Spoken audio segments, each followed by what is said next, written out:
రుద్రాక్షుడు రెప్పపాటు లేని కళ్ళతో చూస్తున్నాడు. తనపై అపరాధి ముద్ర పడింది. కాసేపట్లో శిక్ష పడుతుంది. తన దశాబ్దాల సేవ మరుగున పడిపోయింది. నందకుడు ఎవరి కోసం ఈ నాటకం ఆడుతున్నాడు? ఎవరు?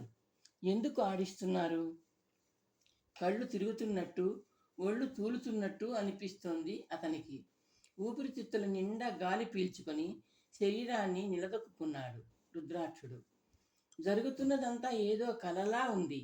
ఏం జరిగింది? ఏం జరుగుతోంది? ఏం జరగబోతోంది? సమాధానాలు దొరకని ప్రశ్నలు తేలుకొండిల్లా అతనిలో లేస్తున్నాయి. కుబేరవర్మ కంఠం కంగుమంది. ఇప్పటిదాకా సర్వసైన్యాధ్యక్షుడిగా ఉన్న రుద్రాక్షుడిని ఆ పదవి నుండి తొలగిస్తున్నాం. అతని అపరాధం నిరూపించబడింది. అపరాధిని రాజద్రోహిగా పరిగణిస్తున్నాం. ఉన్నట్టుండి సభలో కలకలం మొదలైంది. రుద్రాక్షుడు రాజద్రోహి, రాజద్రోహి అంటూ బొబ్బలెడుతున్నాయి వందలాది కంఠాలు. రుద్రాక్షుడు తలపై విదిలిస్తూ అసంకల్పితంగా రెండు చెవుల్ని అరచేతులతో మూసుకున్నాడు. అతని ముఖం మీద చెమట బిందువులు కాలిన చిన్న చిన్న బొబ్బల్లా పొటమరిస్తున్నాయి. అతను తూలి పడబోయాడు. భటుల చేతులు అతన్ని పట్టుకున్నాయి. రాజద్రోహిని బంధించండి, కుబేరవర్మ ఆజ్ఞాపించాడు. క్షణంలో భటులు రుద్రాక్షుడి చేతులకు సంకెళ్ళు వేశారు. కుబేరవర్మ గంభీర కంఠం సభలో మళ్ళీ మారుమ్రోగింది.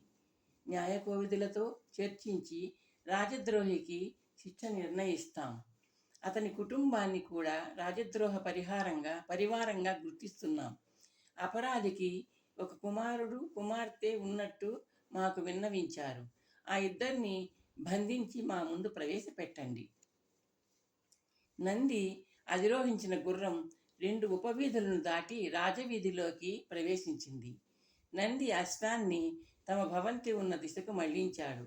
కొంచెం దూరంలో వీధికి ఇరువైపులా జనం గుంపులుగా కనబడుతున్నారు. కొన్ని క్షణాల్లో రాజవీధిలో జనం దృష్టిని ఆకర్షిస్తున్న దృశ్యాన్ని చూడగలిగాడు. ఆ దృశ్యం అతని నరాల్లో ప్రవహిస్తున్న రక్తాన్ని ఒక్కసారిగా తెరిలించింది. అతని రెప్పపాటు స్తంభించింది.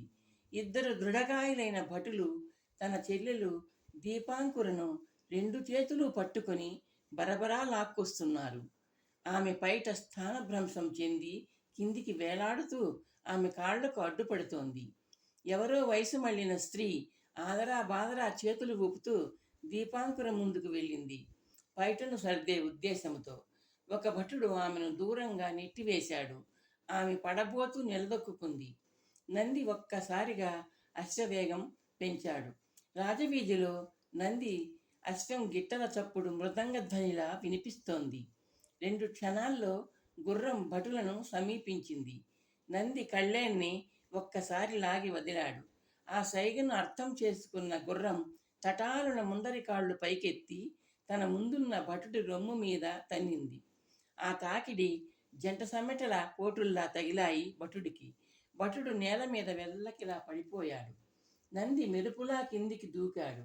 పైకి లేచే ప్రయత్నం చేస్తున్న భటుడి చేతిని పట్టుకొని పైకి లాగాడు.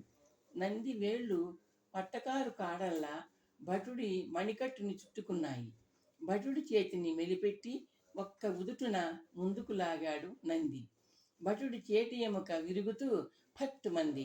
భటుడు కెవ్వున అరిచాడు. నంది నిర్దాక్షిణ్యంగా భటుడి చేతిని మెలిపెడుతూనే ఉన్నాడు. భటుడు భీకరంగా అరుస్తూనే ఉన్నాడు. నంది ఒక్క తన్ను తన్ని అతని చేతిని వదిలేశాడు. నేల మీద విసురుగా పడిన భటుడు ఎడమ చేతి సహాయంతో లేచే ప్రయత్నం చేస్తున్నాడు. నంది రెండవ భటుడి వైపు తిరిగాడు. అంతసేపు తన సహచరుడిని చూస్తూ నివ్వెరపాటుకు గురైన రెండవ భటుడు తేరుకొని వరలోంచి కత్తి లాగుతున్నాడు. నంది నిర్భయంగా ముందుకు దూకి కత్తి పిడిని పట్టుకున్న భటుడి కుడిచేతి మణికట్టుని పట్టుకున్నాడు. మణికట్టు దగ్గర ఎముకలు కరకరలాడాయి. భటుడు కెవ్వుమన్నాడు. అతని వేళ్ళు కత్తిపిడిని వదిలేశాయి. నంది కాలు కొద్దిగా పైకి లేచింది. భటుడి మోకాలు మీద సమ్మెటలా మోగింది. మోకాలి చిప్ప ప్రాంతంలో ఎముక విరుగుతూ చప్పుడు చేసింది. భటుడు భీకరంగా అరిచాడు. నంది అతడిని విసురుగా తోశాడు. నేల మీద వెల్లకిలా పడి అతను గిలగిలా కొట్టుకుంటున్నాడు. ఒకడికి చెయ్యి, ఒకడికి కాలు విరిగాయని నందికి తెలుసు. వాళ్ళ మూలుగులు నిర్లక్ష్యం చేస్తూ నంది చెల్లెలి వైపు తిరిగాడు.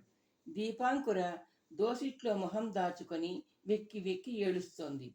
నంది దగ్గరగా వెళ్ళి ఆమెను పదవి పట్టుకున్నాడు. దీపాంకుర చేతులు నందిని తీగల్లా చుట్టేశాయి. ఆమె శరీరం అదురుతోంది. నంది చెయ్యి చెల్లెలి వీపును నిమురుతూ తన మౌన భాషలో ధైర్యం చెబుతోంది. నంది దీపాంకురను గుర్రం వద్దకు తీసుకెళ్లాడు. ఆమెను నిలబెట్టి గుర్రాన్ని అధిరోహించాడు. కుడి చేత్తో ఆమెను బొమ్మను ఎత్తినట్టు అవలీలగా ఎత్తి తన ముందు కూర్చోబెట్టుకున్నాడు. గుర్రం ముందుకు కదిలింది.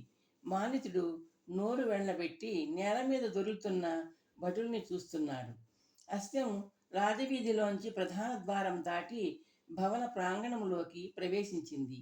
నంది చెల్లెల్ని నెమ్మదిగా కిందికి దించి తలవాకిలి వైపు చూస్తూ తాను గుర్రం దిగాడు. ద్వారబంధం నుండి ఊడిపోయిన తలుపు రెక్క ఏటవాలుగా వేలాడుతోంది. రెండవ రెక్క ముక్కలు ముక్కలైపోయి నేల మీద ఉంది. మూసిన గదిలో వ్యాపించే పొగల అతనిలో ఆగ్రహం వ్యాపిస్తోంది. దీపాంకుర చెయ్యి పట్టుకుని నంది ద్వారం వైపు అడుగులు వేశాడు. ఇద్దరూ విరిగిపడిన కొయ్య ముక్కలను తప్పుకుంటూ గుమ్మం దాటి భవనంలోకి ప్రవేశించారు. విశాలంగా ఉన్న ప్రధాన మందిర భాగాన్ని నంది కలయజూశాడు. ఆసనాలు, అలంకార వస్తువులు చిందరవందరగా పడి ఉన్నాయి. గోడలను అంటిపెట్టుకుని ఉన్న నిలువుటద్దాలు పగిలిపోయి ఉన్నాయి. దీపా, ఎందుకు ఇలా చేశారు? చెల్లెలి వైపు చూస్తూ ప్రశ్నించాడు. భటులు గుంపుగా వచ్చి నాన్నను తీసుకెళ్లారు. గడప దాటేదాకా ఆయనతో మర్యాదగానే ప్రవర్తించారు. గుమ్మం దాటాక నాన్నను అపరాధిలాగా నడిపించుకుంటూ వెళ్ళారు. ఏం జరిగిందో అర్థం కాలేదు. తలుపులు మూసి ఇంట్లో ఉండిపోయాను. కొంతసేపటికి నలుగురు భటులు వచ్చారు. తలుపులు తెరవమంటూ కేకలు వేశారు. నేను భయపడ్డాను. తలుపులు తెరవలేదు. తలుపులు పగలగొట్టండి అన్నారెవరో. చాలాసేపు ప్రయత్నాలు చేసి తలుపులు బద్దలు కొట్టారు. ఒకడు నా వైపు దూకి నా పైట పట్టుకున్నాడు. ఎవడు వాడు? నువ్వు విరిచేసింది వాడి చేతినే, దీపాంకుర అంది. నీ గురించి అడిగారు. అన్నయ్య ఇంట్లో లేడని చెప్పాను. అన్నయ్య వచ్చాక రండి అన్నాను. ఇద్దరూ నీకోసం ఇల్లంతా వెతికి బయటికి పరిగెత్తారు. ఒకడు నన్ను వెంబడిస్తే రెండవ వాడు వస్తువుల్ని ధ్వంసం చేశాడు. నంది తల పంకించాడు. తన తండ్రి సాధారణ సైనికుడు కాడు. ప్రభువు మెప్పు, ప్రజల మెప్పు పొందిన ఉన్నతోద్యోగి. కేవలం సేనాధిపతి కాదు, చతురంగ బలాలకు చెందిన నలుగురు సేనాధిపతులకు అధిపతి, సర్వసైన్యాధ్యక్షుడు. ఆయనను ఒక అపరాధిలాగా వీధిలో నడిపించుకెళ్లారంటే, ఆయన భవనాన్ని ధ్వంసం చేసి ఆయన కుమార్తె చేతిని పైటను పట్టుకున్నారంటే అందుకు మహారాజు అనుమతి ఉండి ఉంటుంది. ఒక సామాన్య భటుడు సర్వసైన్యాధ్యక్షుడి వైపు, ఆయన కుటుంబ సభ్యుల వైపు తేరిపార చూడలేడు.